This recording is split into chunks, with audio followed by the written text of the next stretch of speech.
In a filthy studio district, Bong Jae-hyuk walks through a noisy alley, ignoring people who joke and cause trouble around him. He reaches his tiny 180-square-foot rooftop home and shuts the door, returning to his cramped and lonely space. Later, he eats instant ramen again, checking his phone with a tired expression, repeating the same empty routine. Bong Jae-hyuk, 25, is unemployed and barely getting by with 3 part-time jobs, trapped in an unchanging life. Even after working non-stop, Bong Jae-hyuk can never save money. The reason is simple: he is buried under debt and forced to keep living like this just to pay it off. As he eats instant ramen, Jae-hyuk admits he has no special skills, only a body that can keep working, with nothing setting him apart. He sees no bright future waiting for him. He accepts his life as a mediocre bottom feeder, stuck at the lowest level, repeating the same hopeless routine every day. Suddenly, something strange happens. A blue light appears, and Bong Jae-hyuk unexpectedly awakens, signaling the start of a major change. While eating ramen, Bong Jae-hyuk is suddenly burned by something hot as a strange blue screen appears in front of him, completely catching him off guard. Confused and shaken, he realizes the word "awakening" is directed at him,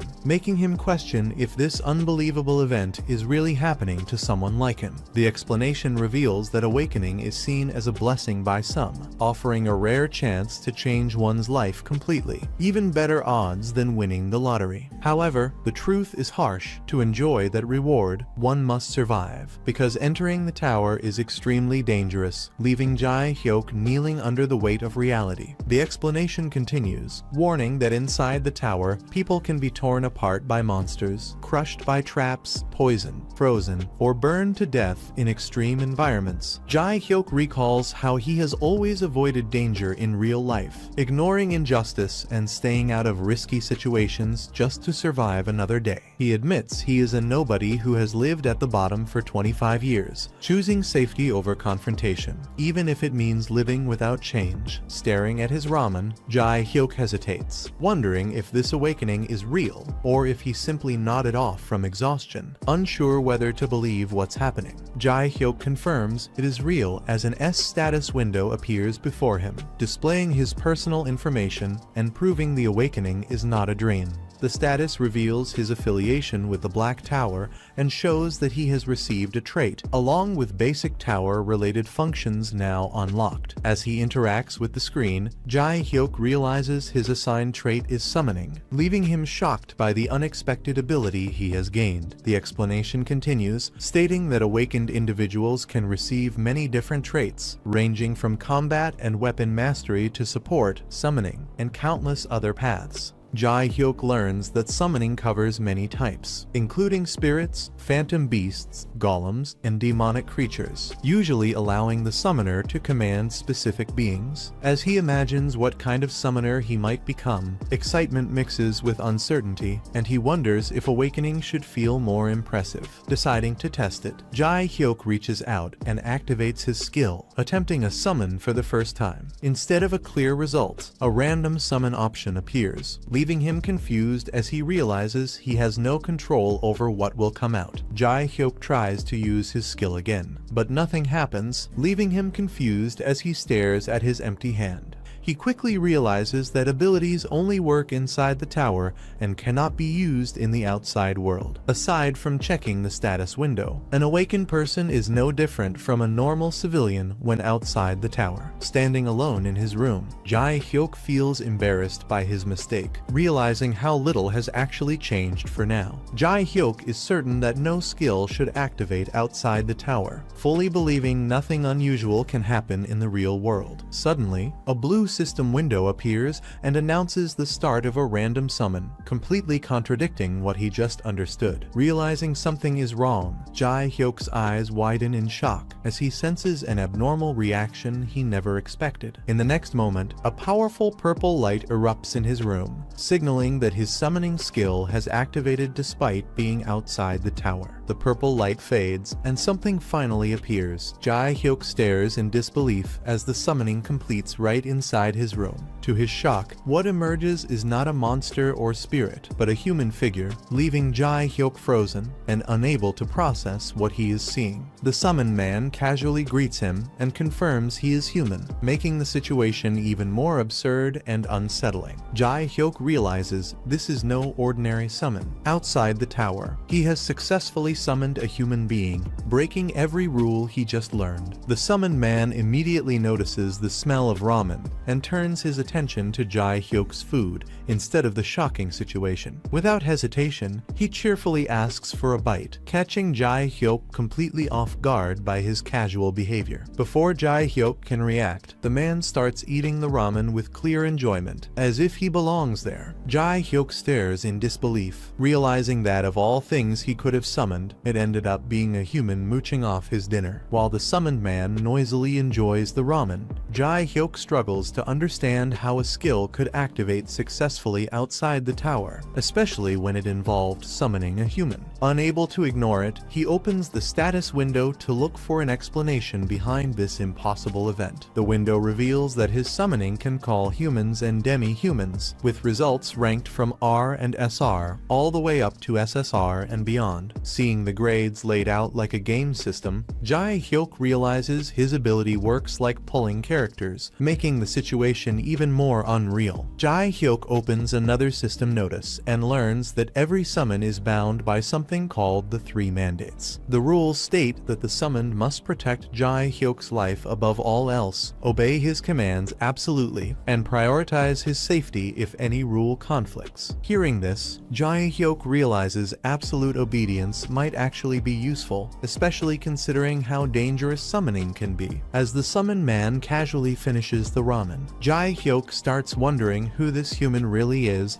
and what kind of existence he has pulled into his life. Jae-hyuk suddenly feels a strange pull, his vision blurring as something activates without warning. Before he can react, a violent force drags him in, and his body is swallowed by a surge of purple energy. In the next instant, Jae-hyuk is flung through the air, spinning helplessly as the summoned man moves with shocking speed. The man catches up effortlessly, leaving Jae-hyuk stunned as he realizes he has been dragged into something far beyond his control. Jae-hyuk is violently pulled into a strange space, barely able to process what's happening as figures rush toward him at high speed. In the next moment, the summoned man charges ahead, cutting through enemies in a blink, his movements sharp and overwhelming. As bodies fall, Jae-hyuk realizes this isn't random strength, but the remnant of a terrifying past, hinting that the summoned man was once a deadly fighter. Blood arcs through the air, and Jae-hyuk understands one thing clearly: this human summon is far more dangerous than he ever imagined. Jae-hyuk watches in disbelief as the summoned man calmly finishes off his enemies, even wrapping severed heads like gifts, showing a disturbingly casual attitude toward killing. The man glances back with a relaxed smile, as if this level of violence is completely normal to him. A brief narration reveals this brutality comes from his past, where a single mistake led to his downfall and sealed his fate. The scene shifts to a quiet mansion at night, revealing the assassination target, hinting that this bloody past is far from over. The memory sharpens, showing the summoned man in his prime, swinging his blade with overwhelming speed and precision.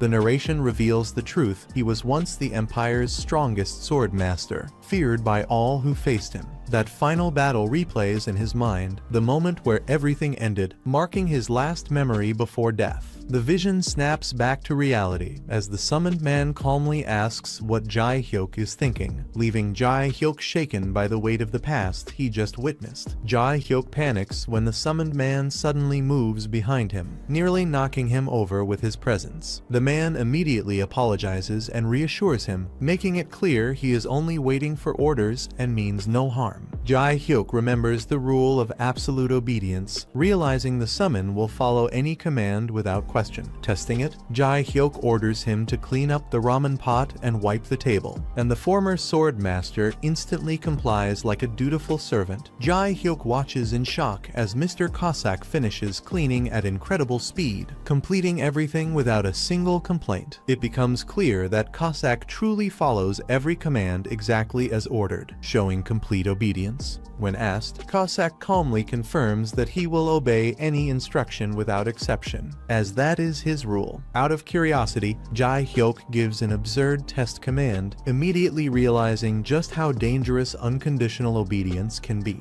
Jae-hyuk gives a reckless command, and to his shock, Cossack immediately obeys, dropping to the floor without hesitation. Watching a former powerhouse kneel so easily, Jae-hyuk panics, realizing he may have crossed a line with someone this dangerous. His fear fades when Cossack happily follows through, barking cheerfully and showing no resistance at all. Relieved, Jae-hyuk confirms the truth: this isn't partial control or trust, but complete and absolute obedience. Suddenly, loud knocking echoes through the room as someone outside calls Bong Jae-hyuk's name and demands he open the door. Jae-hyuk panics when he remembers the truth: the interest payment is due today, and he completely forgot about it. He hurriedly orders Mr. Cossack to get up and prepare, realizing this situation could turn dangerous fast. The narration reveals the root of his crisis. Jae-hyuk borrowed 10 million won from a loan shark after no bank would lend to him, and now the consequences have arrived. Jae-hyuk recalls why he took the loan in the first place: his father's injury and his sister's tuition left him with no other option, even though he knew it was a terrible decision. Despite the regret, he admits that even if time turned back, he would have made the same choice, as there was no other way out. The knocking grows louder as the man outside demands to see Jae-hyuk's face, claiming he just wants to check if he's okay. Before things spiral out of control, Jae-hyuk hurriedly stops Mr. Cossack, realizing that letting him handle this violently would only cause a disaster. Jae-hyuk hurriedly orders Mr. Cossack to hide in the bathroom and stay completely silent, barely keeping the situation under control. When Jae-hyuk opens the door, the loan shark steps inside, gripping him closely while pretending to check on his condition.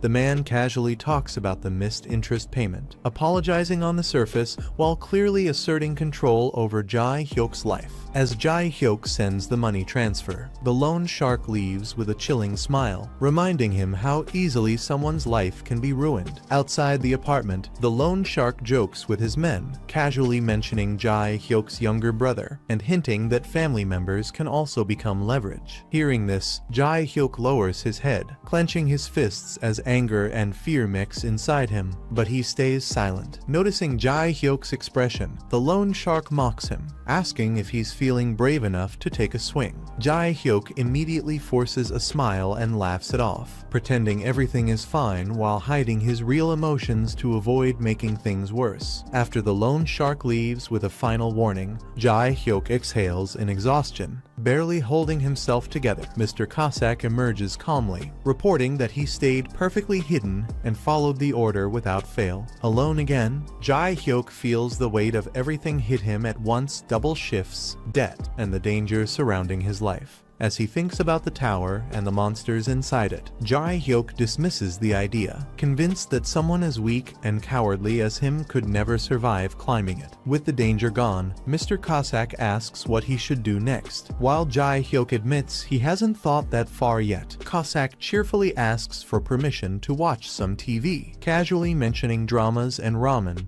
as if it's normal. Jae-hyuk finds it strange, but allows it anyway, deciding there's no harm in letting him relax for now. As the night grows quiet, Jae-hyuk recalls the loan shark's past threats involving a child, the memory lingering heavily in his mind. Even though Mr. Cossack is only a summoned being, Jae-hyuk realizes that having someone else nearby doesn't feel so bad. After spending so long completely alone and working himself to exhaustion, the quiet presence feels strangely comforting. As Jae-hyuk rests, Mr. Cossack sits silently, watching the light ahead while fragments of his own past and resolve surface. In that calm moment, Jae-hyuk finally understands that for the first time in a long while, he isn't facing everything by himself. Morning arrives, and Jae-hyuk wakes up to his alarm, wondering if everything that happened last night was just a strange dream. Looking around the empty room, he asks about the summon, only to see a system message confirming that John Cossack has been released due to the time limit. Jae-hyuk shrugs it off,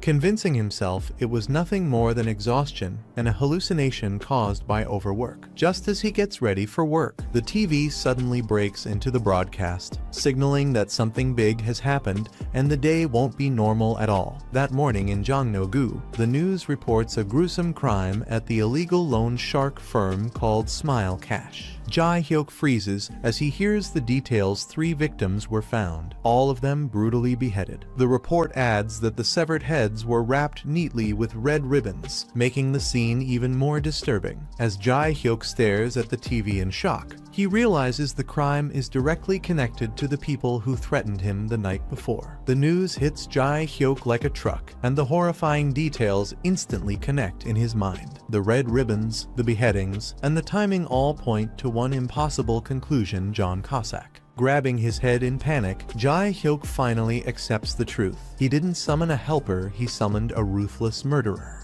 The news confirms the truth. Smile Cash is behind the massacre, and the crime scene is soaked in blood. A severed hand with rings and heads tied with red ribbons are shown, matching the exact details Jae-hyuk heard before. Every piece lines up, leaving no room for denial as the scale of the killings sinks in. Overwhelmed and shaking, Jae-hyuk realizes he's trapped in something far worse than debt. This is a nightmare he can't escape. Jae-hyuk stares at the news again and becomes certain the killer is John Cossack. Shaken, he mutters an apology as if someone can hear him. At that moment, a chilling voice suddenly speaks, asking him to calculate something, while the image of a ribbon-tied head fills the screen. Jae-hyuk's eyes widen as he realizes the presence isn't imaginary, it's directly responding to him. The voice calmly questions why Jae-hyuk hasn't called yet, confirming the nightmare has fully crossed into reality. Jae-hyuk suddenly panics at work and lets out a scream, shocking everyone around him. A coworker checks on him, but Jae-hyuk can barely respond and hurriedly apologizes, clearly shaken. He rushes outside, saying he'll call back immediately, realizing he can't keep working in this condition. As people laugh and pass by, Jae-hyuk decides to take a break from all his part-time jobs, knowing he needs time to recover. Jae-hyuk walks alone through the snowy street, his mind stuck on the news about the recent deaths, unable to shake the guilt building inside him. As people laugh and chat around him, he feels completely disconnected, wondering if those deaths happened because of his actions. That night, he looks over the quiet city, replaying everything that happened with the summoned assassin. A system window appears, revealing John Cossack's identity and limits, and Jae-hyuk realizes he truly summoned a dangerous killer, one whose existence may already be tied to the bloodshed. Jae-hyuk sits alone at home, trying to calm himself down, reminding himself that John Cossack won't harm his summoner, though the fear still lingers. He raises his hand and calls out John Cossack as a designated summon, triggering the system again.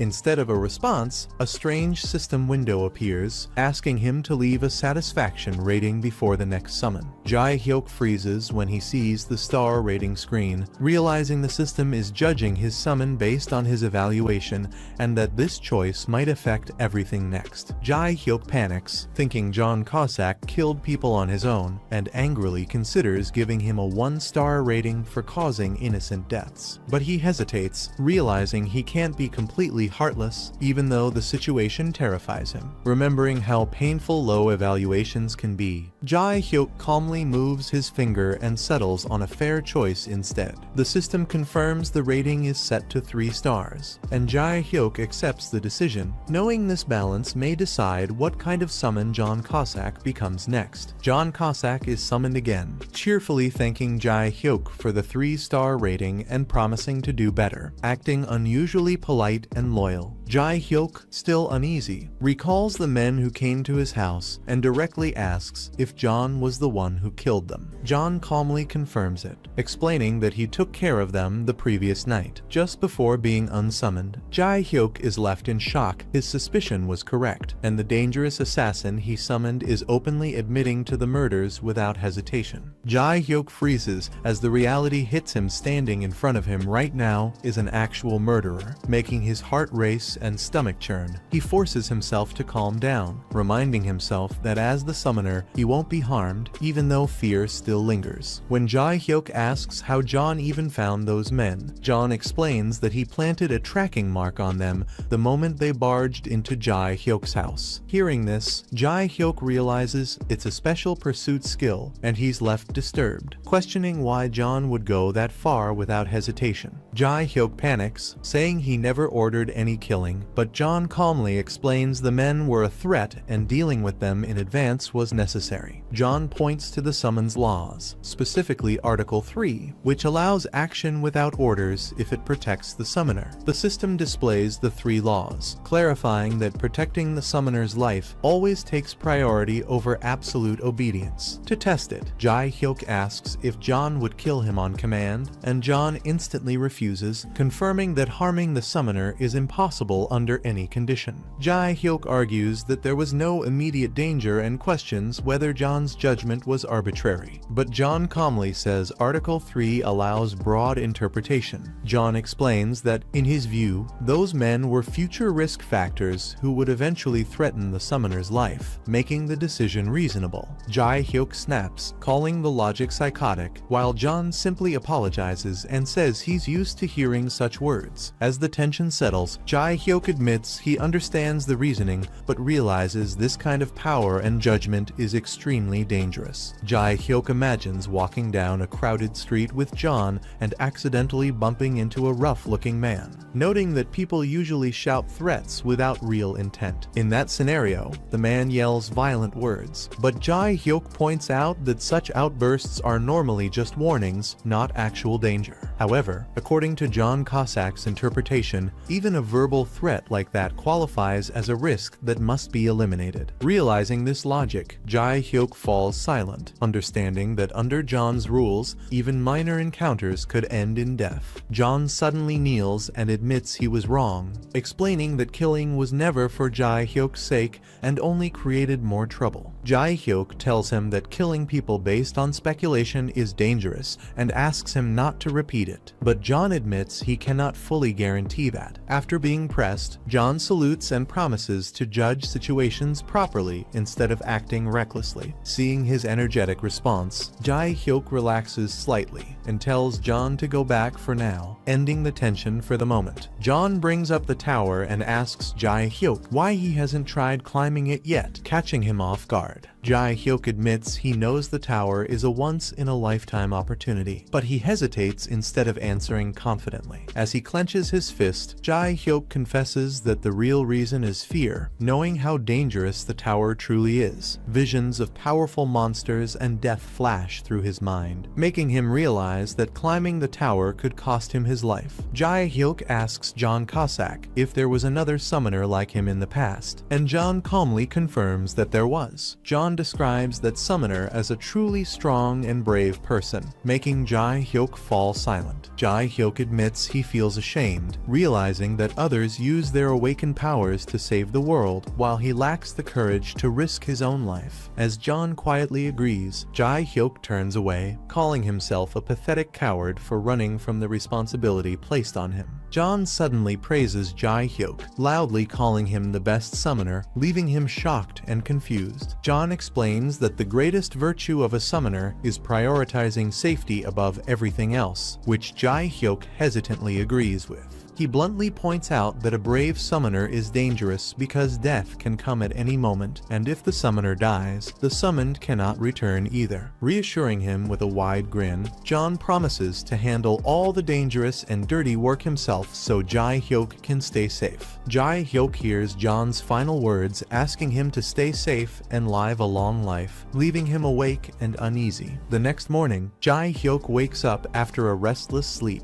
still worrying about whether he should climb the tower or not. He questions whether continuing to climb the tower is even worth it and wonders if quitting would be the smarter choice.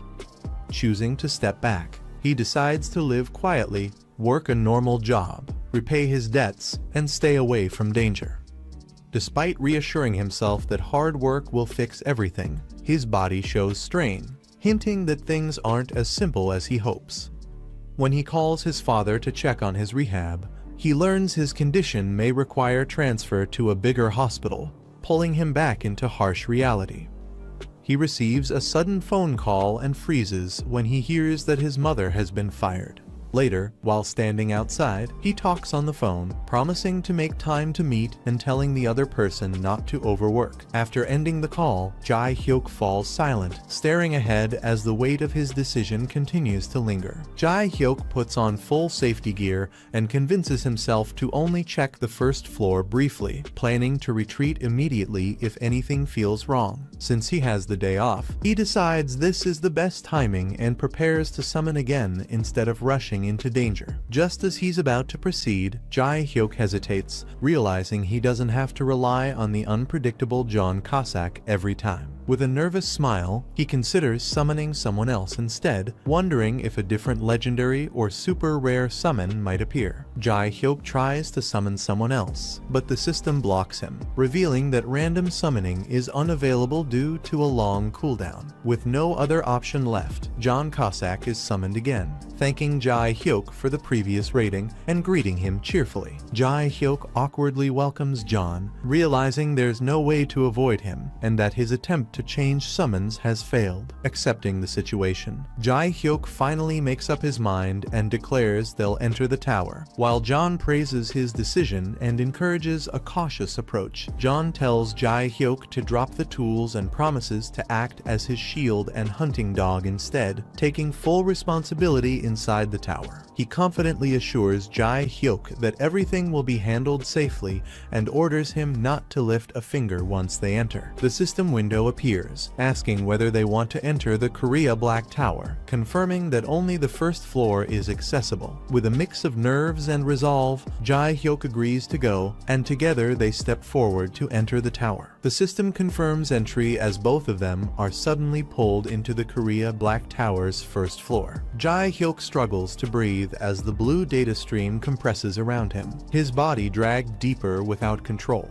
John grips him firmly and forces their descent forward, cutting through the rushing light as Jae-hyuk screams in panic. The falling sensation suddenly twists, and the digital tunnel collapses into a solid space beneath them. They crash onto cracked ground under a glowing barrier, realizing they have arrived inside the Black Tower. Jae-hyuk looks around in shock and realizes the first floor of the Black Tower is nothing but a vast, barren wasteland. The sudden pressure and atmosphere hit him at once, making him dizzy as nausea rushes up. He drops to his knees and retches, while John steadies him and calmly tells him he'll get used to it soon. Once Jae-hyuk recovers, John gestures ahead, saying they should move past the safe zone and continue forward. Jae-hyuk receives system notifications showing his physical abilities have increased, and new characteristics and combat skills are now available for use. As he tests his body, he realizes that even at level 1, he feels noticeably stronger and starts to understand what it means to be a player. A mission window appears, assigning the first floor objective: defeat 5 tough-skinned fatty grubs within 2 hours, with failure meaning death or forfeiting the mission. John looks ahead calmly and spots the targets, as the fatty grubs begin emerging from the wasteland in front of them. Jae-hyuk recalls that the first floor is meant to test basic skills, and the tough-skinned fatty grub is known for having very low attack power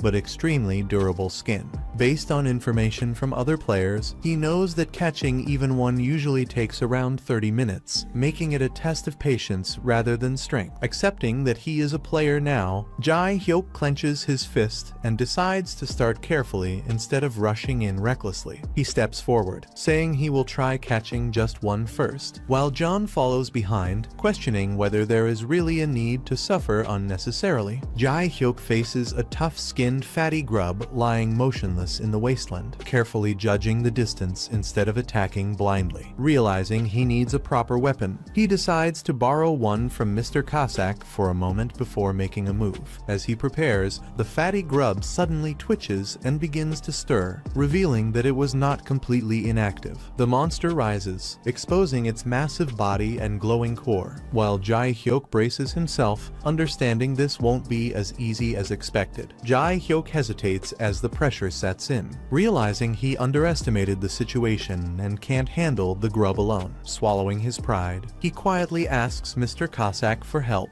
admitting that he needs support to proceed safely. Mr. Cossack reacts cheerfully, praising Jai Hyuk's judgment and calling it a wise decision rather than a weakness. Without wasting time, Mr. Cossack steps forward, drawing his weapon and preparing to take action as the real fight begins. Mr. Cossack tells Jai Hyuk to step back, calmly taking control of the situation as the fatty grub charges forward. With a burst of blue energy, he strikes the ground, shattering the monster's tough outer shell in a single overwhelming blow. He immediately follows up, drawing his blade and accelerating with precise, fluid movements filled with cutting force. In one swift finishing slash, Mr. Cossack cleaves through the fatty grub completely, ending the fight before Jai Hyuk can even react. Blue fragments scatter across the battlefield as the fatty grub's body is blown apart by the aftermath of Mr. Cossack's attack. He stands calmly amid the falling debris, his blade's energy fading as the destruction settles around him. Jai Hyuk stares in shock, unable to hide his amazement at the overwhelming power he just witnessed. As the monster fully disintegrates, Jai Hyuk realizes it was an instant kill, confirming the massive gap between a beginner and a true veteran. The system announces the mission clear, confirming Jai Hyuk has completed the first floor with an S+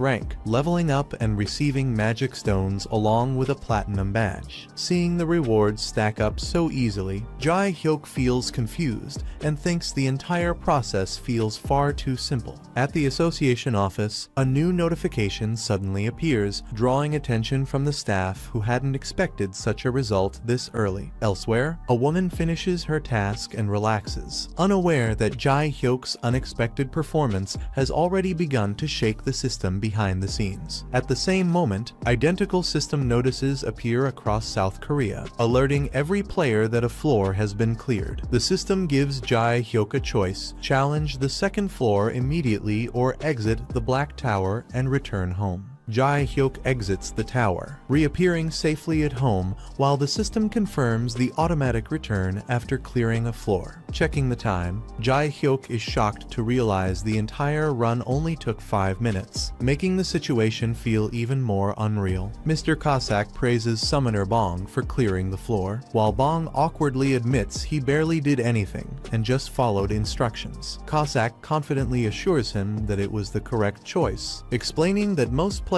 only survive after exhausting themselves fighting the monsters head-on. As the rewards appear, Bong notices unfamiliar items on the ground, including a sharp blue crystal and special equipment. Picking one up, Bong realizes he has obtained a real magic stone for the first time, making the easy clear feel even more unbelievable. The magic stone is explained as a crucial resource used across modern industries, and although its value has dropped since the early days of the Black Towers, it still sells for around 50,000 won per 100 grams. After 20 years of towers appearing worldwide, most people now understand the basics through media and online platforms, even if they never enter a tower themselves. However, Bong notices an unfamiliar reward among his items, a shining platinum badge, something he has never seen or even heard of before. Realizing he earned 50,000 won in just 3 minutes, Bong happily heads off to relax, treating the entire experience like a quick and absurdly profitable side task. Bong invites Mr. Cossack to eat together, and the table quickly fills with jokbal, neatly prepared and steaming hot. When Bong asks if the jokbal is spicy, Cossack explains he ordered the regular version because Bong can't handle spicy food, even though Bong insists he smells something spicy. Watching Bong hesitate, it becomes clear he has zero tolerance for spicy food, while Cossack happily digs in without concern. Cossack cheerfully eats well and thanks Bong in his own way, while Bong casually brings up another topic, ending the meal on a light and friendly note. Bong asks if that strange way of speaking is normal, pointing out how the sentence endings sound different than usual. After thinking about it, Bong realizes it's probably a habit picked up from spending too much time with his previous summoner. Cossack laughs it off and says it's actually fun to hear, even offering to change it if it feels uncomfortable, but Bong says it's fine. As Cossack casually enjoys his food, Bong becomes certain of one thing: it's not dangerous at all, just another harmless habit. After reviewing everything carefully, Bong rejects the risky option and decides on a safer approach instead. Looking up at the tower interface, he concludes that the next challenge is manageable and within his ability. The next morning arrives, and Bong wakes up at home, ready to organize himself before moving forward. He studies his daily routine chart in detail, planning his time carefully as he prepares for the next floor. Bong rearranges his daily life, quitting unnecessary part-time work and focusing fully on clearing the tower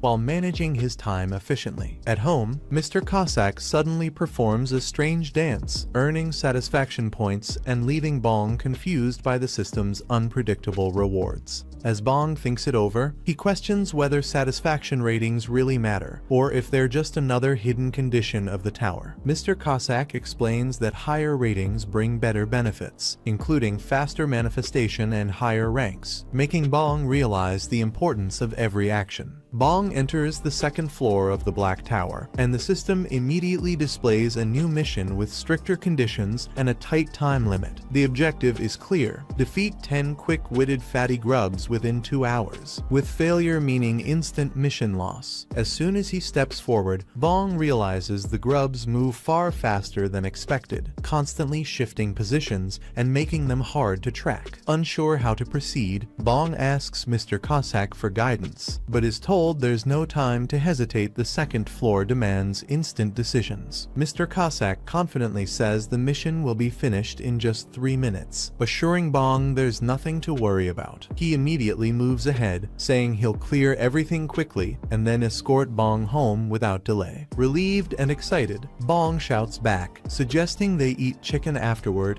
and even adds beer to the plan. Mr. Cossack powers up with a smile, thanks Bong, and charges forward, signaling the fight will end almost instantly. The second floor ends almost instantly as the monsters shatter mid-attack, leaving Bong staring in disbelief at how fast everything is over. The system confirms the clear with a level up, magic stone rewards, and another S+ clear rank, shocking Bong even more. A platinum badge appears again, making Bong question if it's really allowed for clears to be this easy and this fast. Without pause, the system announces the third floor mission, while Mr. Cossack casually praises Bong's improved landing, showing they're already moving forward. The third floor ends in the same instant fashion, with enemies exploding apart as the system immediately confirms another flawless clear and level up. Without slowing down, the fourth and fifth floors are cleared back to back, the monsters falling before they can react, making the pace feel unreal. The system announces that Bong has collected 5+ platinum badges in a row, something far beyond what a normal player should achieve. A new message appears, stating that a special perk will be awarded for accumulating 5 platinum badges, leaving Bong stunned as he realizes this run is no longer normal. As the notifications finish stacking, the system finally reveals the reward granted for collecting 5 platinum badges. The status screen updates, confirming Bong Ji-hyuk's level and trait details, with his summoning ability now allowing 2 summons at the same time. As he processes the change, he realizes this means he can keep an additional summoned ally active, instead of being limited to 1. The S++ clear rewards appear again, and multiple platinum badges materialize, making it clear how valuable this upgrade truly is. Bong understands that with 2 simultaneous summons, future battles will be far safer for him, even as the tower challenges grow longer and harder. Bong Ji-hyuk checks his status again, and confirms that using random summon is locked by a long cooldown, leaving him with more than 20 days before he can activate it again. With the cooldown in place, he decides to pause his climb and carefully prepare, planning to resume pushing higher floors once the timing is right. 2 days later, the scene shifts to Hanam-dong in Seoul, inside the Awaken Management Administration, where officials quietly gather. As Bong sits across from them in silence, it becomes clear that his recent rapid progress has drawn official attention, signaling the start of a new phase beyond simple tower clearing. Inside the Awakening Management Administration, officials quietly wait, wondering when the long-anticipated announcement will finally arrive. One of them points out that the tension is obvious, noting that everyone is already thinking about the announcement before it's even made. The discussion is interrupted when confirmation arrives, and the room reacts as the topic shifts from speculation to official reporting. It is revealed that a new announcement has gone up. The Black Tower Korea 6th floor has been cleared with an S++ rank, once again drawing serious attention from the administration. Bong Joon-hyuk awakens with rare talent, but shockingly rejects the ultra-elite contract. He refuses fame, pressure, and special privileges, choosing a standard player path instead. While staying low-key, he clears tower floors with S and S+ ranks, earning millions of won and stacking platinum badges without drawing attention. On higher floors, Bong shows perfect control, eliminating enemies efficiently and unlocking powerful perks through badge accumulation. As records keep breaking, the agency realizes one person is behind it all. Bong Joon-hyuk continues climbing, unaware he's becoming a global anomaly. The administration discusses how player naturalization has become common worldwide, with even secret abductions happening behind the scenes to secure talented individuals before rival countries act. Realizing the urgency, a senior official firmly orders that this exceptional player must be found immediately, stressing that they cannot afford to lose him to another nation. The decision is made to keep a close watch on every newly registered player, tightening surveillance as the situation escalates. 2 days later, while the administration moves in the background, Mr. Cossack casually continues his progress, confidently preparing for the 8th floor after clearing 1 floor per day without any trouble. As Mr. Cossack prepares to move forward, he notes that everything up to the 10th floor is considered beginner territory, and his progress so far has been smooth without any issues. He enters the 8th floor alongside his companion, stepping into a forest-like area where the atmosphere immediately feels more hostile than before. The mission is revealed: defeat 10 red thorn frog warriors. Moments later, multiple frog monsters leap out from all directions, surrounding them at once. As the red thorn frog warriors attack from all sides, Mr. Cossack steps in and cuts them down swiftly, his blade tearing through the monsters before they can overwhelm them. With precise strikes and clean movements, the remaining frogs are eliminated one after another, ending the fight faster than expected. The system announces the successful completion of the 8th floor mission. He levels up, gains magic stones, healing potions, and achieves an S++ rank clear, earning another platinum badge. After the battle, his companion praises his performance, but Mr. Cossack calmly replies that surviving the tower itself is the real challenge, not the fights inside it. After another smooth clear, he thanks Mr. Cossack, admitting that climbing the tower has been easy thanks to him, though he's warned not to relax once the higher floors begin. Mr. Cossack reminds him that he still has plenty of manifestation time left and hands him some money, telling him to go out, enjoy himself, and eat something good without causing trouble. When chicken is suggested, he hesitates and refuses to go out, explaining that he can't leave the summoner alone and will stay home instead, even questioning if obedience applies to situations like this. Hearing this, Mr. Cossack excitedly agrees to order chicken anyway, happily looking forward to it as the moment ends on a light and comedic note. After deciding what food to order, he checks the latest rewards and receives a tower-exclusive healing potion, immediately thinking it should be given to Cossack. Looking at the pile of magic stones, he wonders what to do with them, realizing he already has several kilograms stored and that selling them could earn him a huge amount of money. As he counts the stones, he seriously considers cashing out instead of hoarding everything, acknowledging how fast his earnings are piling up. By day 10 of climbing the Black Tower, as he nears the 10th floor, he reflects on how he planned to quit his part-time job later, but has been clearing 1 floor every day without slowing down. He recalls clearing the 9th floor the previous day, noting that the jungle's man-eating corpse flower was dealt with smoothly, making the mission feel routine rather than dangerous. After the battle, he raises a glass toward Cossack, acknowledging that clearing missions has become guaranteed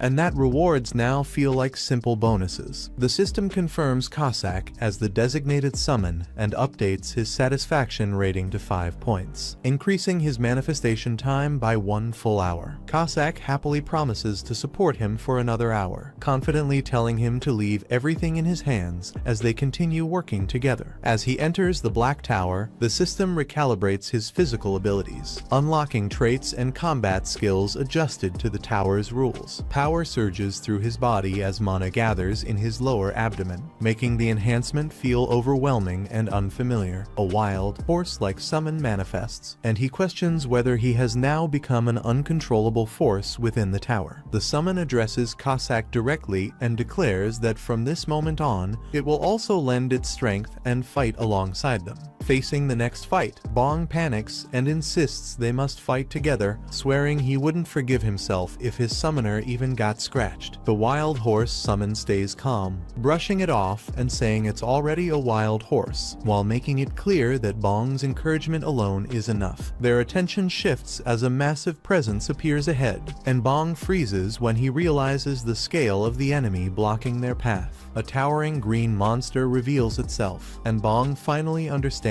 that this opponent isn't normal, it's a monster from the 10th floor. Bong stares at the giant insect in shock, wondering how other players ever managed to kill something this terrifying. He mutters that sending 2 people against a monster like this seriously hurts his pride, only to admit right after that his pride hurts a lot. As Bong hesitates, the insect monster reveals its full presence, its sharp limbs and gaze making the threat feel overwhelming. Shaking off his fear, Bong finally calls out to Cossack, signaling that it's time to move forward and face the monster head-on. Cossack moves first, launching himself forward with overwhelming speed as his attack slices straight through the enemy's guard. The insect monster is trapped midair, its body shredded by intersecting slashes before it can react. In a single, flawless exchange, the monster collapses, completely overwhelmed by Cossack's precision and power. The system immediately confirms the clear, rewarding Bong with another successful floor completion as they advance deeper into the Black Tower. After clearing another floor, Bong receives more magic stones, pushing his total stash even higher. At the same time, his platinum badge count continues to stack, bringing him closer to a special milestone. The system suddenly activates and announces a perk reward for accumulating 10 platinum badges. Seeing the notification appear, Bong looks on with anticipation, wondering what kind of powerful perk he's about to receive. The system reveals the newly unlocked perk, allowing Bong to copy one skill possessed by his summoned entity, and a list of powerful options appears in front of him. After a brief explanation, it becomes clear that this is a one-time skill copy, and Bong is told to choose carefully before making his decision. Without hesitation, Bong selects Shadow Step, explaining that it lets him move quickly and quietly whenever something goes wrong. As the choice settles in, Bong reflects on his situation, wondering if relying on escape and survival alone really makes him someone who abandons others just to live on. The system confirms that Bong has successfully acquired Shadow Step, and the skill is immediately registered in his status window. Bong takes the choice seriously, reminding himself that fast footwork is crucial in combat, and hopes the skill will be just as useful in the real world. He activates Shadow Step and suddenly dashes forward, briefly moving faster than normal, proving that the skill does work outside the tower. However, the movement feels unstable and inconsistent, making Bong realize that while Shadow Step is effective, it still needs proper control to be reliable. On the 11th day of climbing the tower, Bong Juhyok gathers his courage and calls the Awakened Management Administration, introducing himself as a newly awakened citizen. The call center calmly confirms his status and informs him that his request has been registered, treating the situation as a routine procedure. Bong provides his address after being told that government staff will visit his home to handle the sale of his magic stones in person. After ending the call, Bong slumps down in exhaustion, realizing that contacting the authorities to sell his magic stones was the boldest decision of his 25-year life. At the Awakened Management Administration, a new awakening request comes in, drawing the attention of team leader Jian and director Lee as they prepare to investigate. While heading out, they briefly discuss the mysterious mysterious awakened individual from the previous day. Noting that this person still doesn't match the owner of the outstanding S+ record. Despite the uncertainty, the team decides not to waste time and moves immediately, determined to personally verify the new awakened individual. Director Lee firmly states that if the awakened turns out to be exceptional, they must be recruited into the elite team, even if it means offering the best benefits the administration can provide. While hurriedly cleaning his small apartment, Bong Joon-hyuk suddenly hears knocking at the door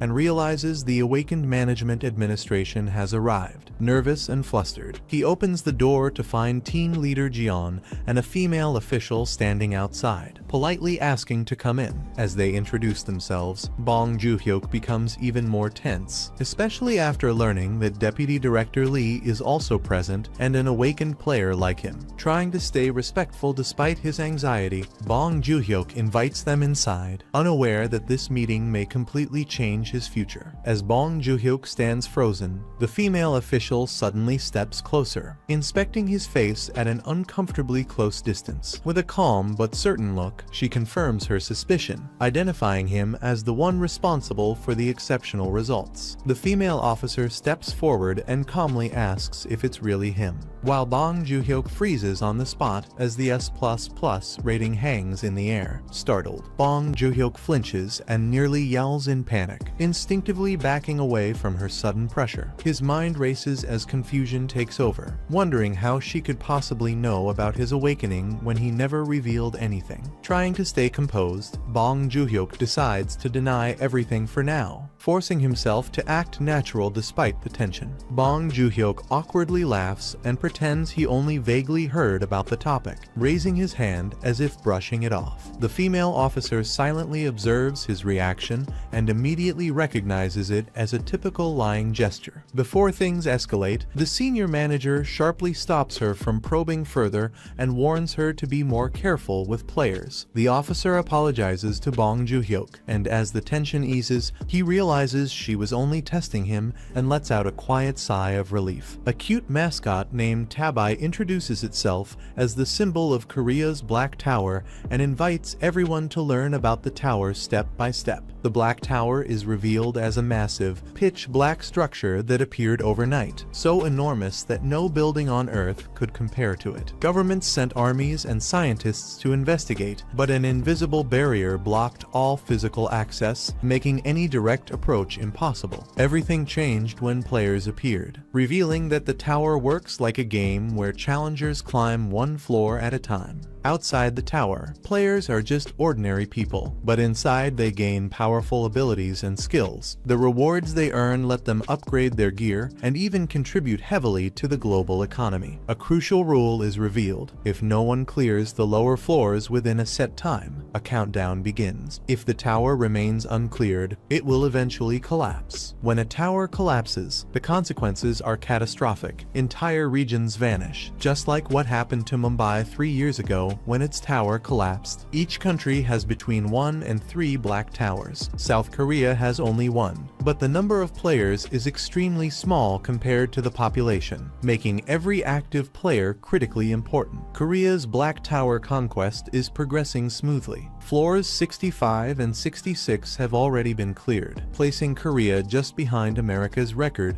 and among the world's top performers. The administration reassures everyone that society still has its heroes. The players, just like humanity once explored new continents, people are now steadily learning and advancing through the Black Tower. The mascot declares that awakened individuals are the hope of this era and urges Bong Joon-hyuk to register officially as a player, emphasizing that he too can become a hero. After the mandatory briefing ends, the officials begin a formal questioning to verify Bong Joon-hyuk's details, while he quietly doubts the overly polished, propaganda-like explanation. The officials ask Bong Joon-hyuk if he is truly awakened. He calmly confirms that he has entered the tower, cleared floors, and even shows the magic crystals he collected. When asked how far he reached, Bong Joon-hyuk answers that he cleared floor 10. This immediately grabs their attention. The agents exchange looks, realizing that floor 10 matches the same level as the recent ++ record, making his progress far from ordinary. Suspicion grows as one of them quietly wonders if Bong Joon-hyuk could be the person they've been tracking. While the questioning continues with mentions of recent global notices, Bong Joon-hyuk tries to act calm while the officials casually talk about the mysterious ++ grade player. He laughs it off, but his stiff smile and forced reactions only make his nervousness more obvious. One of the agents quietly observes him, noting that his behavior feels excessive rather than natural. The tension rises as Bong Joon-hyuk keeps nodding and pretending everything is fine.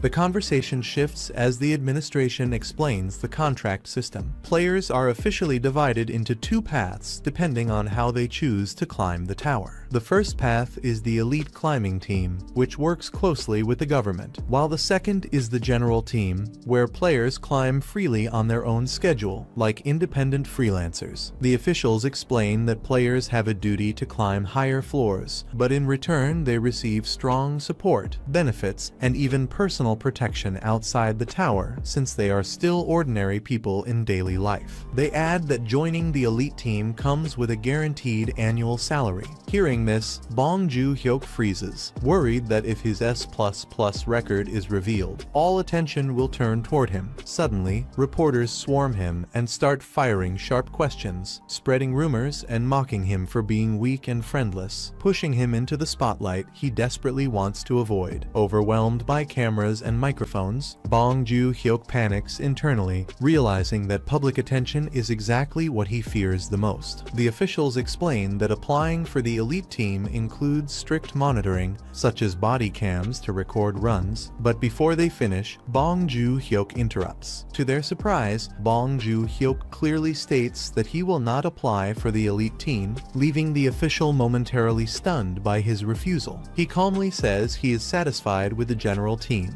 admitting that he lacks talent and doesn't want to take on harsher conditions or unnecessary risks. Smiling awkwardly, Bong Joon-hyuk concludes that stopping at a reasonable floor and taking reasonable rewards suits him best, even if the thought of higher levels feels terrifying. The officials urge Bong Joon-hyuk not to decide too quickly and ask him to think it over, but he calmly insists that he has already made his choice. The female official watches him in silence, clearly surprised, realizing this is another unexpected refusal during the screening. Internally, the officials note that many players stop climbing at a certain point to farm safe rewards, but admitting it so openly during evaluation is rare. They conclude that even if Bong Joon-hyuk volunteered, someone without the will to keep climbing could never qualify for the elite team, where determination to push higher matters most. The officials confirm that Bong Joon-hyuk's decision will be respected, then explain that the final step to verify his awakening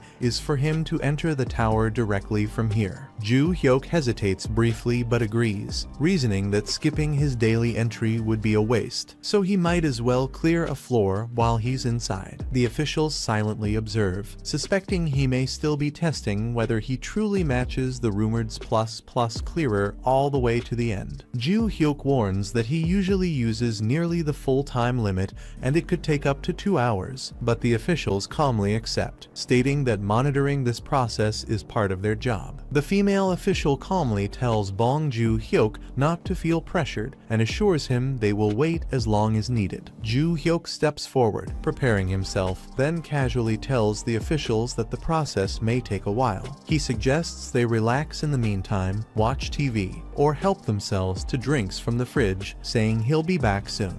With that, Joon-hyuk activates the entry, and a glowing portal opens in the room as he enters the tower under their watch. Outside the tower, the officials confirm that Bong Joon-hyuk is truly awakened. One of them notes that while his talent is unclear, his timid behavior makes him seem extremely weak. They speculate that his personality and mannerisms are completely subdued, leading them to believe he won't last much longer and will probably give up on floor 11. Inside the tower, the focus shifts to floor 11, where players face long-tailed burrow centipedes monsters designed to test fear rather than pure strength. Although the creatures look grotesque and require killing a full 100, the officials doubt Ju Hyuk can handle it, questioning whether someone so easily scared can really clear the floor. Outside the tower, the officials confidently conclude that Bong Ju-hyuk will retreat to the safe zone and abandon the mission, noting that their predictions about his behavior have been accurate so far. The male official decides to contact the director, assuming the situation is already a dead end and nothing unexpected will happen on this floor. Inside the tower, the situation suddenly changes as a powerful presence is summoned through a targeted summon, shocking the surroundings and breaking the officials' expectations. A summoned ally appears, saluting confidently and responding to the call, signaling that the mission is far from over and that Ju Hyuk's challenge may take an entirely different turn. The floor 11 mission is revealed: defeat 100 long-tailed burrow centipedes within 3 hours. Failure means death or abandoning the mission, making the conditions clear and unforgiving. Seeing the objective, Bong Ju-hyuk panics at the number of centipedes, but the summoned man casually explains that even 100 of them can be cleared quickly. Ju-hyuk immediately asks him to slow down, insisting the hunt should take at least an hour so no record-breaking clear time appears, since outside eyes are watching closely. Understanding his intentions, the summoned ally agrees and even offers to cancel further summons, assuring Ju Hyuk that he will handle the mission carefully and without drawing attention. As soon as the hunt begins, Bong Ju Hyuk realizes that even entering floor 11 and agreeing to clear it might already be risky, especially if the clear speed becomes suspicious. The long-tailed burrow centipedes rush in, but Cossack cuts through them effortlessly, nearly wiping them out in an instant and threatening to create another record. Noticing how fast it is, Ju Hyuk urgently tells Cossack to slow down even more, making it clear that clearing too quickly would only attract unwanted attention. Cossack immediately adjusts his pace, deliberately fighting slower as the centipedes fall one by one, while Ju Hyuk confirms that the hunt now looks normal and under control. Just as things seem to be going smoothly, Bong Ju Hyuk suddenly loses his footing and lands on a centipede, instantly realizing something is wrong. Panic hits him as more monsters swarm in, and he curses under his breath, sensing that the situation has turned dangerous in a split second. Ju Hyuk tries to activate a skill to escape, but his body refuses to respond, leaving him suspended in midair as the centipedes close in. At that critical moment, Cossack notices the danger, his expression sharpening as he realizes Ju Hyuk is about to be overwhelmed. Seeing Bong Ju Hyuk completely trapped, Cossack instantly steps in, telling the summoner to leave the fight to him. With a single swift movement, Cossack charges forward and slices through the centipedes, scattering their bodies in every direction. The monsters are wiped out one after another before they can even react, proving that the threat was never real for someone at his level. Ju Hyuk, still shaken, tries to stop him, but it's already over. Cossack has cleared the danger in an instant. Ju Hyuk desperately orders Cossack to slow down, reminding him that this clear must be done as carefully as possible. Ignoring the command, Cossack pushes forward, saying Ju Hyuk's life matters more than following orders, even as Ju Hyuk panics and tries to stop him. Before Ju Hyuk can react, the system announces that floor 11 has been cleared, triggering rewards and confirming the completion. As the light fades, Ju Hyuk apologizes in shock, while the system unlocks the next challenge, allowing them to proceed to floor 12. Ju Hyuk exits the Black Tower, clearly exhausted, while the staff outside continue waiting, assuming he should give up and come out any moment. 5 minutes pass in silence. Manager Lee and the female agents stay alert, watching the entrance as something suddenly feels off. Without warning, a system notification appears, announcing an S+ clear rating for floor 11 of Korea's Black Tower, shocking everyone present. Blue light erupts as Ju Hyuk is forcefully expelled from the tower, confirming he cleared the floor far faster than expected and leaving the officials stunned. The sudden plus clear notification leaves the agent stunned. They realize the timing matches the exact moment player Bong reappeared, making the situation feel unnatural. As blue particles surround him, player Bong lowers his head, his presence far heavier than before, causing the officials to question what truly happened inside the tower. With a quiet sigh, he admits he didn't want to take things this far, hinting that the outcome has crossed a dangerous line. Blue energy surges behind him as he coldly declares that the two witnesses must be silenced, instantly turning the shock-filled moment into a direct threat. Player Bong openly declares that both agents must be silenced, releasing a surge of blue energy that fills the room and leaves them frozen in shock. Before the agents can react, Cossack moves instantly, closing the distance in a flash and interrupting the arrest order. A violent shockwave explodes through the room as Cossack's strike sends everyone flying, completely overwhelming the agents. Player Bong is thrown off balance, realizing too late that the situation has slipped out of control and turned into direct combat. Player Bong suddenly snaps, screaming in panic and shouting about cutting heads, his expression twisted with fear and confusion. Both agents freeze in shock as they recognize his name and see his mental state rapidly collapse in front of them. The outburst ends just as abruptly, with Player Bong breaking down, repeatedly apologizing and struggling to explain himself. Moments later, he collapses to the floor in cold sweat, leaving the agent staring at him in concern, unsure what triggered the breakdown. Player Bong calms himself down, saying he's fine and admits he may have been paranoid without realizing it, then asks the agents to let him explain again. He laughs awkwardly and claims the strange timing was just a misunderstanding, saying his 11th floor run probably overlapped with another player and insisting it wasn't him. Although the agent finds the timing suspicious, Player Bong repeatedly denies responsibility and firmly states that he's innocent. After a brief exchange, the agent accepts the explanation and confirms his awakening, announcing that the contract will now be prepared. Player Bong reads the document in shock, realizing this is not a standard elite deal, but something on a completely different level. The agent explains that this contract is one of a kind, reserved for exceptional cases and officially classified as the Ultra Elite Contract. The terms are revealed clearly: an annual salary of 12 billion won, real estate provided, and full VIP level protection with maximum security. Escorted down a red carpet under tight security, Player Bong is officially treated as a special management target, confirming his status far beyond a normal elite player. The agent adds that the contract also includes immunity privileges, a level of authority so high it is practically treated as nobility. Player Bong freezes as he's told that, at present, only the top-ranked player in South Korea receives such benefits. The agent urges him to review the terms, explaining that the contract contains every possible benefit the state can provide. Player Bong immediately refuses, firmly declaring that he will not become a player unless the contract is changed to a standard one. When asked why he is rejecting the contract so firmly, Player Bong admits that he dislikes being in the spotlight and feels burdened when too much attention is focused on him. He explains that attention quickly turns into stress, recalling how even simple social situations make him uncomfortable and eager to escape.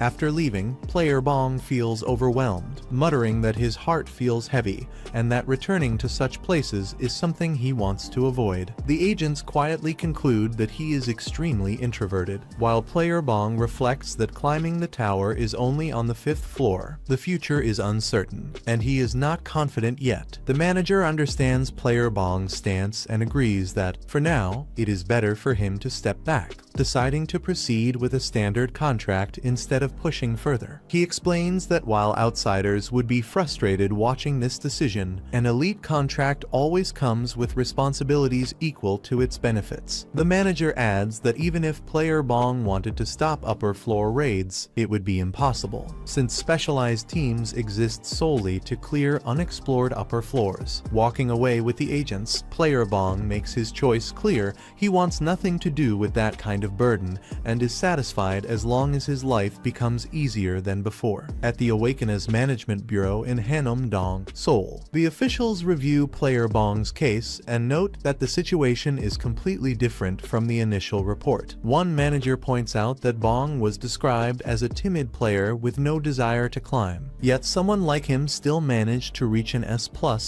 clear rank. When questioned, the report is confirmed as accurate, leaving the manager unable to understand how such results came from someone with that attitude. Watching Bong casually smile, the manager concludes that his disposition is the real anomaly. He is surprisingly ordinary, almost painfully so, despite his extraordinary achievements. The officials question whether player Bong was misjudged, but the manager immediately denies it, stating the timing of his S++ clear was far too precise to be a coincidence. The commissioner argues that even if Bong appears ordinary, that very timing proves his talent is not simple or accidental. Following the order, the manager acknowledges the decision and prepares to bring player Bong into the elite team, regardless of any concerns. When Bong hears this, he reacts strongly and angrily denies it outright, showing that his resistance is genuine and not an act. With everything already exposed, Bong calms himself as he is warned not to overreact again, since doing so would immediately trigger another forced summon.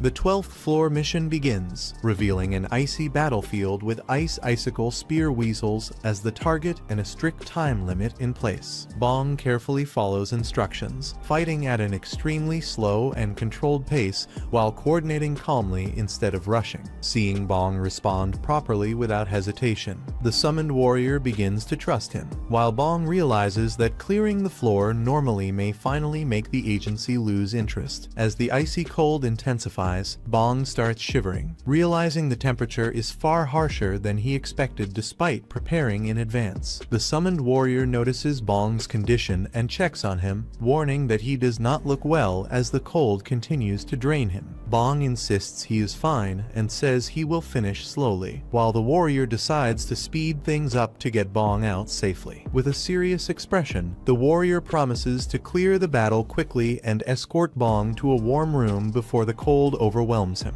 As the battle turns critical, the summoned warrior senses danger and moves decisively, warning that Bong's life is at risk if things go wrong. Following Bong's order of absolute obedience, the summon finishes the fight in one decisive strike, immediately clearing the 12th floor. Back outside, the officials confirm Bong Ju-hyuk has achieved an S+ clear on the 12th floor, earning a platinum badge, though concerns rise about the difficulty of the 13th floor. Now safely inside a warm room, Bong finally relaxes as the cold fades, unaware that his next challenge will draw even more attention. After returning to safety, Bong unsummons his companion and tries to relax, but his summon sharply scolds him for attempting to rest so casually. The scene shifts to the Black Tower's 13th floor, where the mission is revealed to be a dangerous corridor packed with traps. As they move forward, the summon warns that there are too many unpredictable variables, and that Bong could get seriously hurt if they proceed carelessly. Before Bong can react, a sudden trap triggers, catching him off guard as the danger of the 13th floor becomes immediately clear. On the 13th floor, Bong charges through the trap mechanisms head-on, breaking past the dangers instead of carefully disarming them. Despite the reckless approach, he successfully clears the floor, earning an S++ clear rating for the 13th floor of the Black Tower. After leaving the tower, Bong checks his bank balance and sees the proceeds from selling magic stones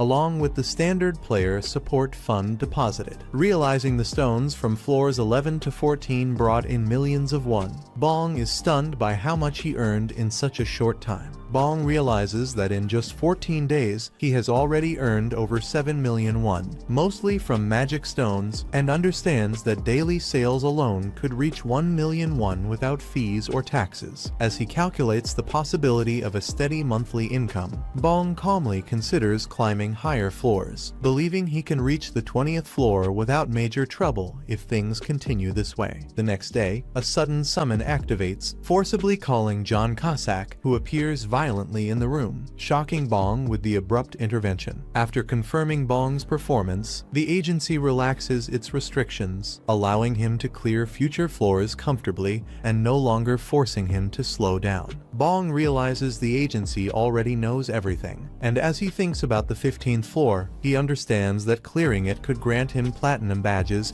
and possibly another powerful perk. Seeing how rewards keep stacking and things feel safer, Bong admits he is starting to get greedy, but also confident that continuing upward is worth the risk. With his decision made, Bong calls out to John Cossack, telling him it is time to move, and Cossack immediately responds, ready to follow his orders. They enter the 15th floor of the Black Tower, where the mission begins to defeat 20 goblin workers as Bong steps forward, fully committed to climbing higher. As Bong scouts the area, he notices that these goblins are humanoid and intelligent. Their numbers are fewer, but he realizes that with enough information, dealing with them could become troublesome. He warns that if even one goblin escapes, it could alert the others, so the enemies must be handled carefully. The goblins hide well and are far more cunning than expected. Cossack decides not to take any chances and declares that he will eliminate all of them at once, preventing any escape or counterattack. As Cossack moves silently through the forest using a stealth skill, Bong watches in shock, realizing this is a powerful ability and wondering if he could learn such a skill himself someday. Cossack activates his stealth attack, cutting through the goblins before they even realize what is happening.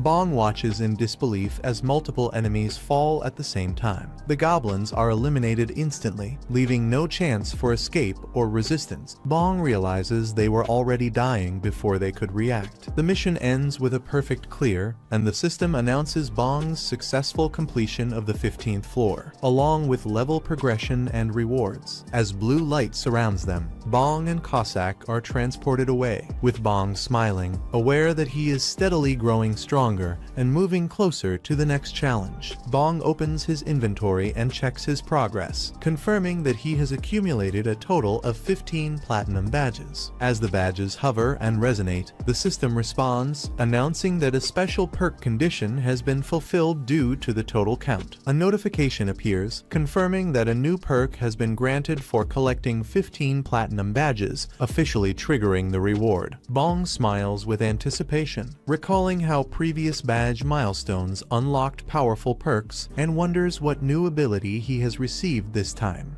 He receives a notification for accumulating 15 platinum badges, granting him a special privilege. A new item appears in his inventory, an energy shield kit meant only for tower use. As he equips the item, the system explains its effect. The energy shield creates a barrier that absorbs damage, but it disappears after reaching its absorption limit and requires hours before it can be reused. The shield activates around his body, forming a glowing blue barrier.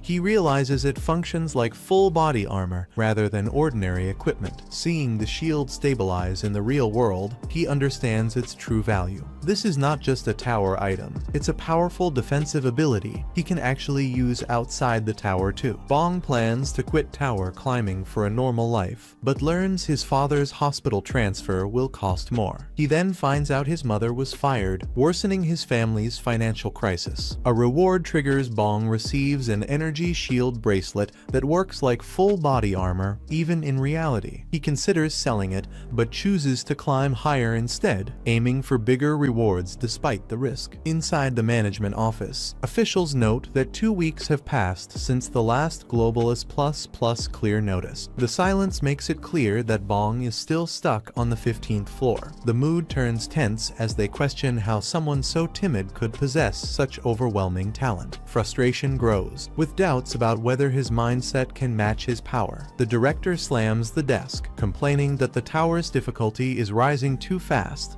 and that Bong's hesitation may be slowing everything down. In the end, they decide not to intervene yet, choosing to wait and observe, believing Bong might still clear the floor in his own way. At the agency, the staff realize it's been 2 weeks since the S++ clear notices stopped. They note that Bong Joo-hyuk has been stuck on the 15th floor the entire time, which feels unusual given his talent. The director grows irritated, complaining that such overwhelming ability ended up with a timid player. Still, one agent insists Bong hasn't failed, he simply hasn't cleared yet, so waiting a little longer might be the right call. Suddenly, news arrives that Bong Joo-hyuk is coming to the management agency. He specifically asks to use the player's shop, which immediately grabs everyone's attention. The director realizes the truth. Bong must have been farming the 15th floor to earn funds. Shocked by his own oversight, he slams the desk, admitting he nearly misjudged Bong without knowing his real plan. 15 days earlier, the agency orders that when player Bong arrives, he should be supported with any items he wants at rock-bottom prices. The scene shifts as this decision sets the stage for their meeting. Mr. Cossack reacts in shock, unable to believe what he's hearing. He demands clarification, clearly confused by the sudden change in attitude toward Bong. Bong casually lifts his shirt and asks if Cossack wants to stab him. The request completely throws Cossack off, leaving him stunned and speechless. Bong explains he only wants to test whether the energy shield works properly. He insists he's not asking to be killed, just lightly stabbed to confirm the shield's effect. Bong Joo-hyuk wonders why he's even climbing the tower and decides he should just live quietly, work a normal job, and help his parents. He tells himself that if he works hard, things will eventually get better. His situation worsens when he hears bad news about his family, but before he can settle on quitting, he receives a special reward for collecting 15 platinum badges, an energy shield kit that activates as a bracelet. He tests the shield and realizes it functions like full body armor, absorbing damage without needing constant control. Even better, it works in real life, making it far more valuable than he expected. Though tempted to sell it for a huge sum, Joo-hyuk decides to keep climbing. With better rewards waiting on higher floors, he chooses progress over safety and prepares to move forward again. Bong reflects on his life, questioning whether tower climbing is really for him. He considers living quietly, working a normal job, and slowly paying off debts while supporting his family. Reality hits harder when he learns his mother lost her job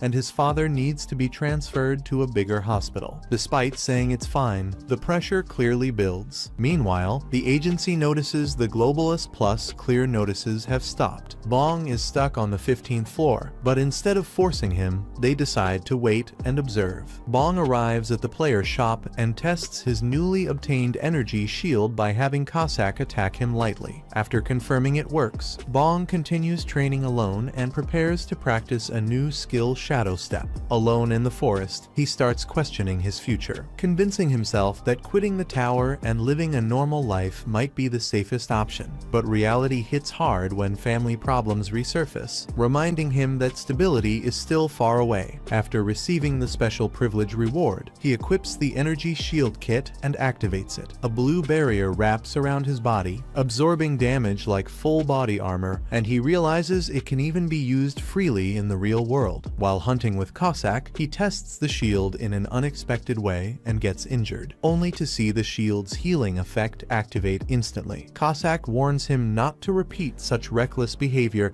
and tells him to focus on training instead. During practice, he activates a new movement technique, Shadow Step. His body blurs, his movements become fluid, and he realizes he can now reposition freely, understanding why mastering this skill was Cossack's top priority. Bong plans to quit tower climbing and live normally, but his family's financial problems force him to hesitate. He unlocks a special reward, an energy shield, acting like full body armor even outside the tower. Though tempted to sell it, Bong realizes climbing higher promises far greater rewards. While training Shadow Step alone, a hidden goblin appears, showing enemies were avoiding Cossack. Not Bong. A goblin suddenly charges out of the forest, screaming as it lunges straight at him without warning. He panics, but instinctively raises his arm, and the energy shield activates just in time, blocking the attack head-on. Shocked by how real and violent it feels, he kicks the goblin away while recoiling from the impact. Before he can steady himself, another goblin appears from the shadows, proving the fight isn't over yet. While practicing Shadow Step alone, he suddenly senses movement in the forest. A hidden goblin reveals itself, clearly avoiding Cossack and targeting him instead. The goblin lunges at him, screaming as it attacks head-on. Instinctively, the energy shield activates and blocks the strike, shocking both of them. Panicking but reacting fast, he kicks the goblin away. Before it can recover, Cossack instantly dashes in from behind, slicing the goblin midair with perfect timing. The goblin is defeated in seconds. Cossack checks on him, confirming he's safe, proving the shield works in real combat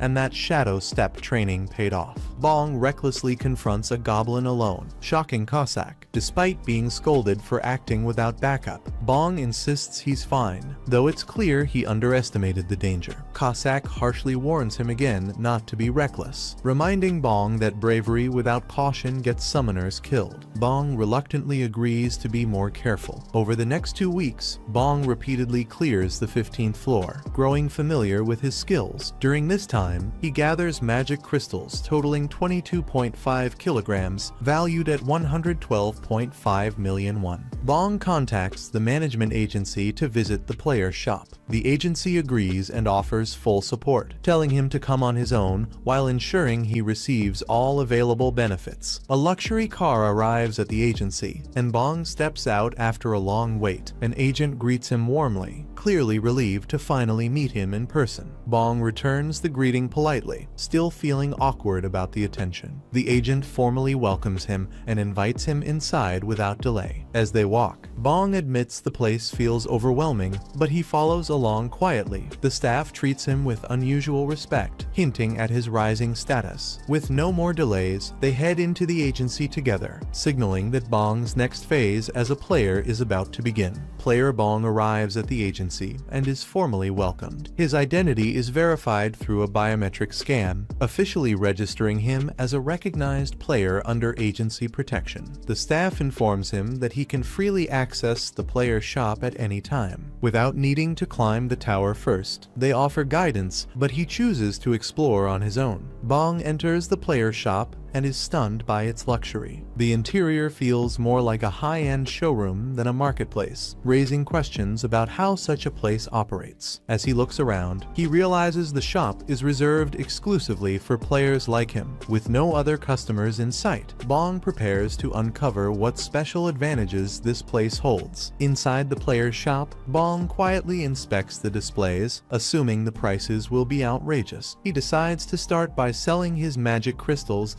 instead of buying anything first. The staff confirms the crystals weigh 22.5 kilograms and are valued at 11.25 million won, which will be deposited within 3 days. Bong is surprised when he's told he can immediately use the funds inside the shop. Wanting to finish quickly, Bong starts browsing with urgency, eager to buy what he needs and leave. Meanwhile, the agency monitors his movements, noting that the shop has been closed to other players today. As Bong continues shopping alone, the agency director calmly observes the situation, curious about what choices Bong will make inside the player's shop. Inside the agency, the staff reports that player Bong is still browsing the shop. The director orders everything to be sold at a 90% discount, believing Bong might refuse free items if they feel too burdensome. As evening falls, Bong checks the items he picked. He equips an adamant mace priced at 2 million won and basilisk leather boots worth 3 million won, shocked by how cheap everything is. Bong recalls hearing that similar items usually cost 20-30 million won on the market. He realizes the team leader personally approved these prices for him. Understanding the agency's intention, Bong accepts the gear and prepares to move forward, now fully equipped and supported for what comes next. After shopping, he realizes he's clearly receiving special treatment. Instead of reckless spending, he chooses practical gear, deciding boots as armor suit him best thanks to the integrated energy shield and special privileges. Reflecting on his mindset, he reminds himself that tower climbing was meant to be careful and strategic. While the privileges are tempting, he acknowledges they could easily make him greedy if he's not cautious. The next day, he is summoned again. John Cossack greets him formally, showing the agency's continued trust and recognition of his growth. When asked about repeating the 15th floor, he refuses and calmly decides to move forward, choosing to challenge the 16th floor instead. After thinking about quitting the tower, Bong decides to keep climbing instead of settling for a normal life. A sudden call reveals his family's situation is getting worse, pushing him to rely even more on tower rewards. He receives a special privilege for collecting 15 platinum badges,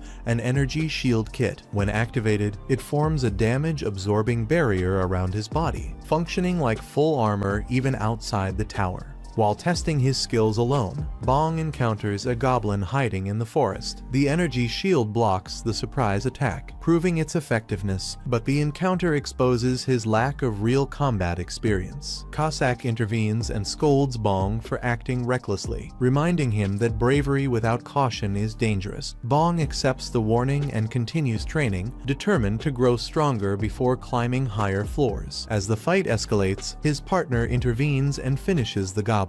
He scolds the protagonist for fighting recklessly and warns him not to underestimate monsters, even with defensive skills. Over the next 2 weeks, the protagonist repeatedly farms floor 15, growing familiar with his skills. The collected magic crystals reach a total of 22.5 kilograms, valued at 11.25 million won. After practicing Shadow Step alone, the protagonist encounters a goblin hiding nearby. The goblin suddenly attacks, but the energy shield activates instantly, blocking the strike and letting him counter without serious injury. Purple energy gathers and forms massive arms and fists, radiating violent power as the summoning space stabilizes. A huge figure fully materializes, standing tall with a muscular body covered in strange markings, releasing an overwhelming presence. The protagonist freezes as he realizes the summoned being doesn't look like a normal summon. Its aura far more dangerous and oppressive. As the figure turns, its monstrous features become clear, leaving only one question in the air: whether this is a human or a monster. Without warning, Cossack launches forward and attacks the newly summoned giant, striking first to stop it from moving. He delivers a powerful kick and follows up with rapid, direct blows, aiming straight at the giant's body with full force. The attacks land cleanly,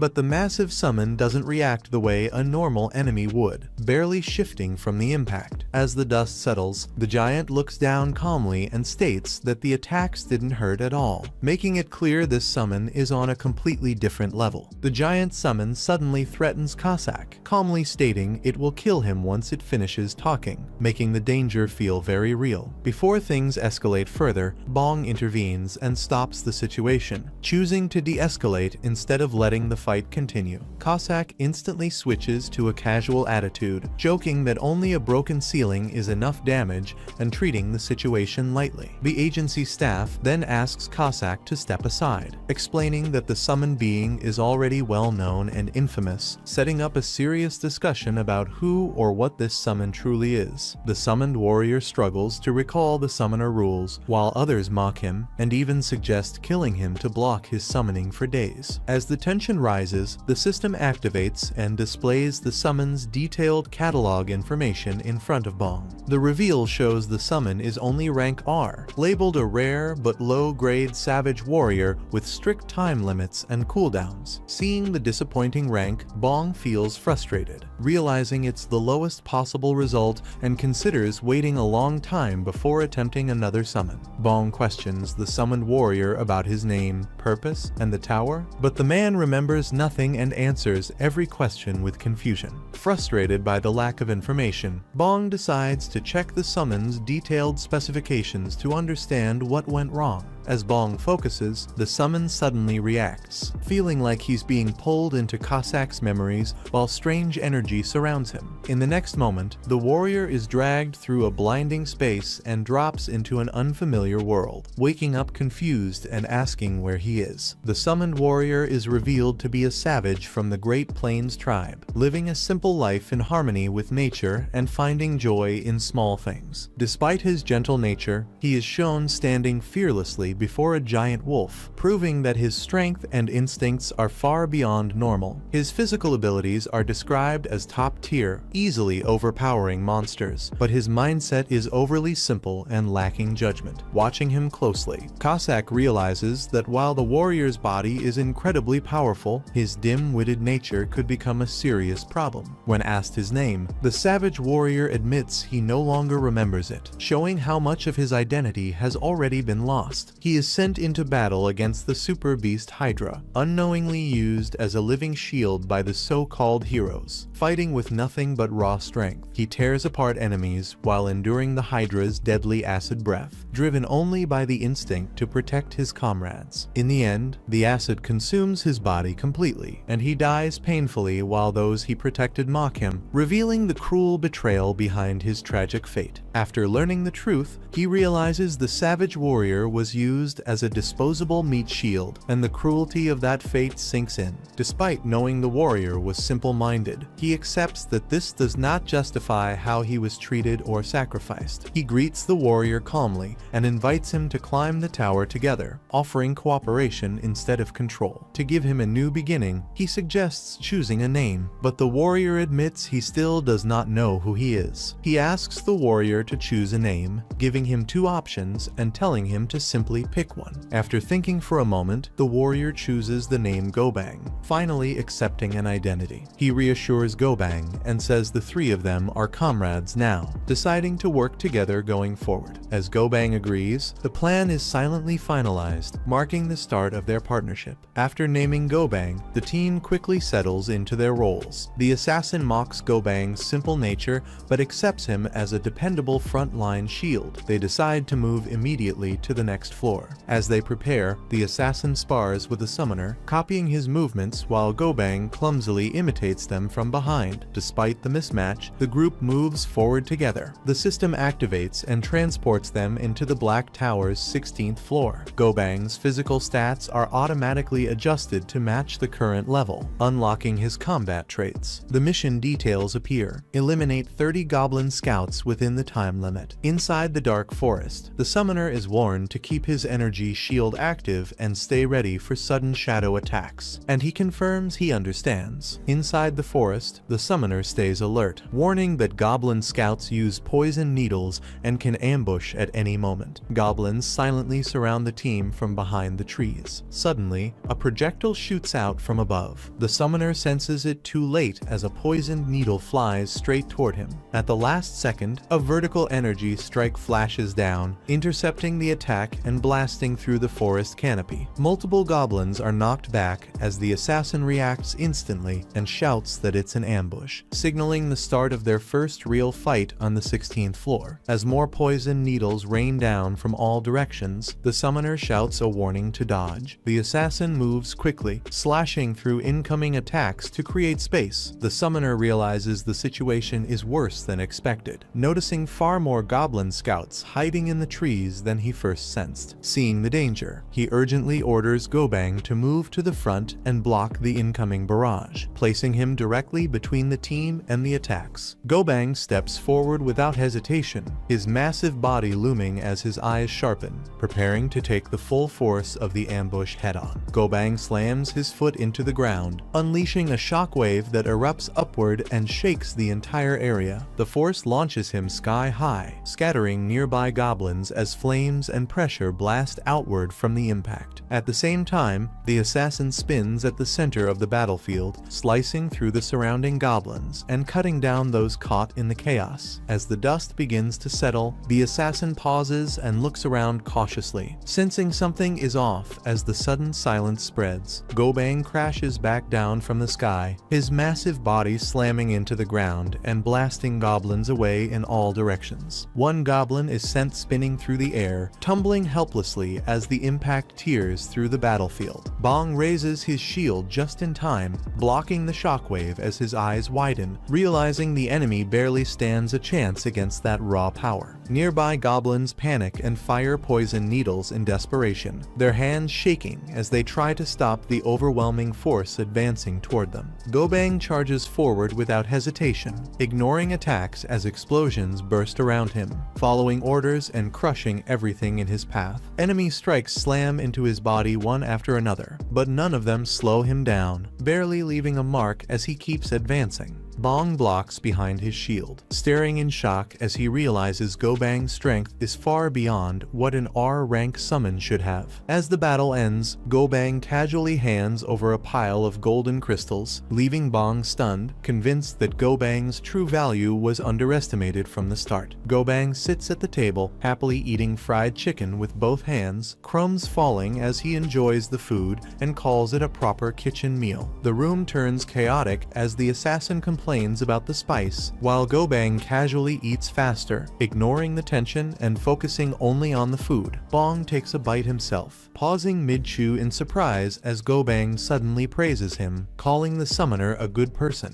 Gobang proudly declares that feeding the kitchen gives life, while Bong watches in stunned silence, realizing Gobang's simple loyalty and sincerity run deeper than expected. Bong suddenly snaps, yelling that it is chicken, not a kitchen, startling everyone as Gobang keeps eating without a care. The mood turns awkward when Bong scolds the others for bullying Gobang, admitting he only wanted to teach him properly, while noticing Gobang quietly finishing everything during the chaos. The next day begins as the system activates, announcing entry into the Korea Black Tower's 17th floor, with Bong's physical stats and combat skills updating instantly. Bong clenches his fist as power surges through his body, smiling in shock as he realizes his level has increased and the overflowing strength feels almost impossible to control. Bong feels his heart pound as a wild fighting instinct awakens again, realizing the pressure of real combat is far heavier than training. Gobang confidently steps forward and insists on taking the front line, telling Bong to stay back while he handles the danger. The system confirms the 17th floor mission, revealing a large goblin battalion advancing together in tight formation.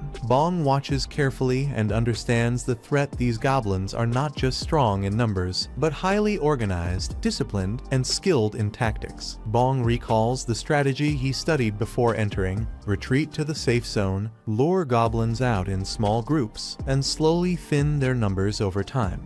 The plan is safe and effective, but it requires patience, repeated movement, and careful positioning to avoid drawing too much attention. Bong calls out to Gobang, deciding he doesn't need such a slow and tedious approach for this fight. With calm confidence, Bong orders Gobang to move aside, signaling that he's about to handle the situation his own way. Gobang gathers power as golden energy surges around his body, his stance steady and prepared for a direct assault. Bong steps forward with a confident expression, pointing ahead as he calmly orders the enemies to be wiped out without hesitation.